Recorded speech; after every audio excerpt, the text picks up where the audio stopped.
किट्टू या मातीजवळ काय करत आहे तुम्हाला जर माहीत करून घ्यायचं असेल तर व्हिडिओ पूर्ण बघा. किट्टूच्या पप्पाचं सुजलं होतं नाक, सैदाची माशी डसली होती ना म्हणून. मग काय सरकारी दवाखान्यात आलो होतो, गावातल्या दवाखाना वगैरे झाला आणि त्याच्यानंतर आलो होतो आम्ही घरी आणून आणायची होती आम्हाला माती, म्हणजे अंगणात टाकायची होती. पावसाळ्यामुळं गड्डे पडले होते ना, त्याच्यासाठी आम्हाला आणायची होती माती. मग माती आणण्यासाठी आम्ही दोघंच जाणार होतो. पण किट्टूला असं वाटते का आमच्या दोघांकडून काम होणार नाही, त्याचा सहभाग तर पाहिजेच आम्हाला. मग तो याला आमच्यासोबत मस्तपैकी लहानवाला घमीला घेऊ. मी भरतो म्हणे मयवाला घमीला म्हणे, तुम्हालाही भरून देतो म्हणे. त्याच्याकडून काय पावडंच ओढणं झाला नाही, म्हणजे त्याच लहान आहे तो, त्याच्यामुळं ते झालंच नाही. तरी तो म्हणते की मी करतो. मग त्याच्या पप्पानंच घेतलं, भरून दिलं.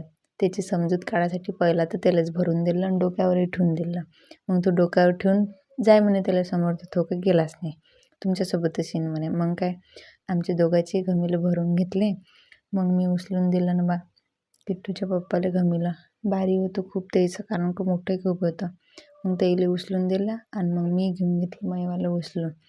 निघालो आम्ही तिघही जण मस्तपैकी मग माती घेऊन. आणि रस्ता एवढा खराब होता की चालताही नव्हतं येत. आम्हालाच तर चालता येत नव्हतं, पण किट्टू काय माहीत बिचारा कसा चालला तर तिथून. घमीला घेऊन पूर्ण मान हेकुडी झाली होती त्याची. कसा बसा घेऊन आला तो घरापर्यंत. आणि घरी आल्यावर बघा तो काय म्हणते. बाय बाय म्हणा. बाय बाय म्हणा. लाईक करा. इकडे पाहून कर. इकडे पाहून कर. चांगलं कर. लाईक कर. हां, फॉलो करा.